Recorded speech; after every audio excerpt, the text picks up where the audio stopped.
बच्चों, let's take the question. The question says farming is a term that describes. Farming क्या है? एक term है जो किस केस के अंदर यूज की जाती है, कब यूज की जाती है, इस टर्म के बारे में हमें बताना है.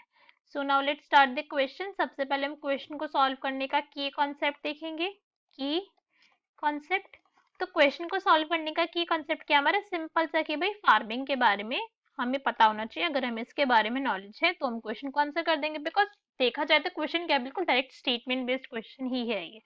तो फार्मिंग की अगर हम बात करें तो ये कब टर्म यूज होती है? ये यूज होती है एनिमल्स के लिए. एनिमल्स के लिए यूज होती है. यूज्ड जो किसके अंदर यूज हो रहे हैं? ट्रांसजेनिक रिसर्च के अंदर. जिनसे हम कुछ भी ना कुछ ट्रांसजेनिक रिसर्च कर रहे हैं, ऐसे एनिमल्स के लिए यूज होती है ये term farming research.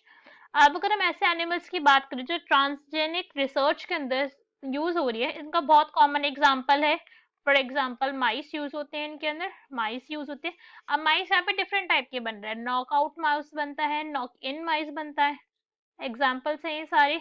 Another very commonly used transgenic research animal is GloFish. क्या है हमारी? फिश है एक, ग्लोफिश. ग्लो क्यों कह रहे हैं इस फिश को? बिकॉज ये एक्चुअली ग्लो करती है. इसके अंदर फ्लोरोसेंस की प्रॉपर्टी आ चुकी है. ट्रांसजेनिकली इसको मॉडिफाई करके इसके अंदर क्या ला दिया गया है? ग्लो ला दिया गया है. और इसका क्या यूज होता है? ऑर्नामेंटल पर्पसेस से इसको यूज करा जाता है. तो ये क्या है? एग्जाम्पल्स हैं इन सबकी. सो अगर हम हमारी गिवन ऑप्शन रीड करें तो कौन सा हमारे करेक्ट स्टेटमेंट हो जाएगा? That will be A, animal used in transgenic research. अब बाकी के ऑप्शन देखते हैं बाकी के इनकरेक्ट क्यों है. तो रीड करते हैं. बी स्टेटमेंट में क्या गिवन है? Plant making genetically altered food. तो plant making in genetical food को फार्मिंग नहीं कहते. इसे क्या कहते हैं? ऐसे प्लांट्स को कहते हैं genetically modified crops. Genetically modified crop, ऐसे क्रॉप जिनको मॉडिफाई करके उनकी क्वालिटीज को पहले से बेहतर बना दिया गया है, उनको और ज्यादा अच्छा कर दिया गया है, ताकि क्या हो कि वो पहले से बेटर हो. जो कन्वेंशनल उनको जो पुराना जिस तरीके से वो ग्रो करते थे उससे बेटर हो चुकी है.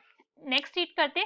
Synthesis of recombinant drug by bacteria. ये कॉमन मेथड है बहुत ज्यादा जो आजकल किसमें यूज हो रहा है? ड्रग्स को सिंथेसाइज करने में हो रहा है. इसके अंदर क्या होता है कि जो भी जीन रिक्वायर्ड होता है जिसकी हमें ड्रग चाहिए उसको बैक्टीरिया में इंसर्ट करके उसकी क्या करवा देते हैं? मल्टीप्लाइंग करवा देते हैं. तो इसे क्या कहते हैं? This is vector insert of gene interest. Of gene interest. जो जीन चाहिए जिसका हमें इंटरेस्ट है कि भाई अगर हम बात करें कि इंसुलिन का जीन चाहिए, इंसुलिन की ड्रग चाहिए, तो इंसुलिन का जीन को बैक्टीरिया के अंदर इंसर्ट कर दिया जाएगा और फिर इसके नंबर ऑफ कॉपीज को बढ़वा दिया जाएगा. कैसे? जब बिकॉज जब बैक्टीरिया यहाँ पे ग्रो करेगा तो वो जीन भी वहां पे विक्टर के साथ साथ ग्रो करता है. नेक्स्ट में क्या गिवन है? Synthesis of protein drug in the milk of transgenic animals. तो ये क्या है? ये भी फार्मिंग नहीं है बिकॉज रिसर्च नहीं हो रही है यहाँ पे. ये पॉइंट तो ठीक है कि भाई ट्रांसजेनिक एनिमल्स में ये यूज हो रहा है, बट ये रिसर्च पर्पज से यूज नहीं हो रहा है. इसका पर्पज कैसे किया जा रहा है? इसका यूज किया जा रहा है एज इंडस्ट्रियल बेनिफिट. कैसे? एज इंडस्ट्रियल बेनिफिट यूज करा जा रहा है. इसको इंडस्ट्रियल पर्पज में इसलिए बनाया जा रहा है बिकॉज इससे पैसे कमाने हैं लोगों को. ये तो एडवांटेज है ही है कि ये क्या है? अपने आप एक बेटर प्रोटीन ड्रग है. मिल्क जो इससे आएगा वो ज्यादा हेल्थी होगा, ज्यादा बेटर होगा. बट इसका अल्टीमेट गोल क्या है लोगों के लिए? कि भाई उनको बेनिफिट होगा. किस टाइप का बेनिफिट? मॉनिटरी बेनिफिट होगा, पैसे ज्यादा मिलेंगे, ज्यादा अच्छा मिल्क होगा ये. So our correct answer is A. Hope you understood it well. Best of luck. Thank you.